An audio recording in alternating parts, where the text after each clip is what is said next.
How you guys all doing today, chat? Have you guys tried the new Street Fighter DLC? I saw that Aura and Akira were out and people were giving their first impressions. And the very first thing that happened is I was in a voice call. The first thing I hear is I was like, hey guys, you guys try the DLC at all? And it was, Oro sucks. This character stinks. And that really cracked me up, I gotta say, because I saw this tweet on my timeline.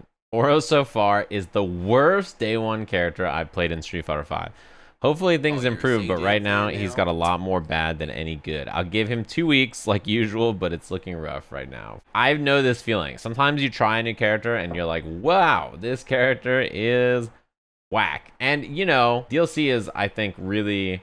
I feel bad for developers sometimes. Fighting games and all game genres really have had some fucked up DLC. I was thinking about this last night because Infilament got a request on his glossary for a term, an 800 yen character, and it reminded me of the $15 team. The first time I remember hearing it was at UFGT. I was talking to Romance, and he's a KOF player, and we were like having dinner, and I asked who his opponent played in one event, and he said the $15 team. And it was 3 DLC characters, and they're $5 each. EX Kyo, EX Yori, and Mr. Karate, right? You know, the characters are fucking absurd, right? Like, they're all incredibly good. Super top tier. So, it was like such a funny name for a team, and I'd never heard that before. Yeah, the ARC says 800 yen tier, right? And it's interesting because, you know, Gold Lewis just came out for Strive. And what's the impression of Gold Lewis so far? Everybody thought, oh, Gold Lewis looks really cool. I can't wait to try him. And then everybody's just like, man, he's okay, I guess. But they released a character that's not even that good, maybe. Ugh, I don't want to play him. What happens if Jacko is broken, like really powerful? She's Arx's DLC tier. Everybody's going to be like, they released this pay-to-win broken character. Like, I can't believe how powerful she is. It's gonna suck. Oh my god, she's so broken. If she's bad, it's Arx says waste another character slot on a useless character. That's the interesting thing to me about DLC, because that's a consistent problem for like every game. I saw people say that about Dragon Ball and Street Fighter. They're like, the DLC in these games are like pay to win, broken, cheap characters. But honestly, in most games, they kind of release characters that are strong and characters that are okay or weak in like a relatively similar amount. I mean, you have Kid Goku, you also have Videl, right?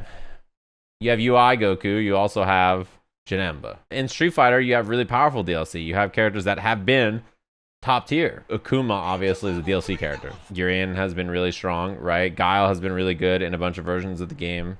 Ibuki was really strong for a couple of seasons, right? Seth is really strong. Then you have characters like, you know, Gil. Or you have a character like Ed or Falk. Or you have Jury. Or you have Alex. You have characters that have just been okay. Oreo says, a lot of times it's hard to even tell how strong a DLC character will be during development. You're so focused on making something fun and unique that adds something new to the roster that it's like, oh yeah, I wonder if this is busted. Seeing unfinished characters or games or talking with game devs, a lot of times, like a week or two before release, you're like looking at the character and you're like, is this gonna be live soon? This character looks hardly done. They have like half their animations. Is this character gonna come out? And they're like, yes, in a week. I'm like, excuse me? Seems like the only viable strategy. Are you sure? For Headshot, what up? Overtuned, and then tune them down 2 weeks later. You know, you would think that that would be a strategy, but then people will accuse you of only releasing broken pay-to-win DLCs and then nerfing them after people buy them. Then, if you release characters that are too weak and then buff them, it's like, oh, you want people to buy your DLC, so you had to make them broken. I think people underestimate. A lot of the times, 2 weeks out from a character launching, the character, half their normals are them T-posing and shit sometimes. Like, let me show you their standing heavy punch. They're just standing there doing this. Yeah, that is true. That it used to be a version upgrade rather than a character or a season pass or whatever.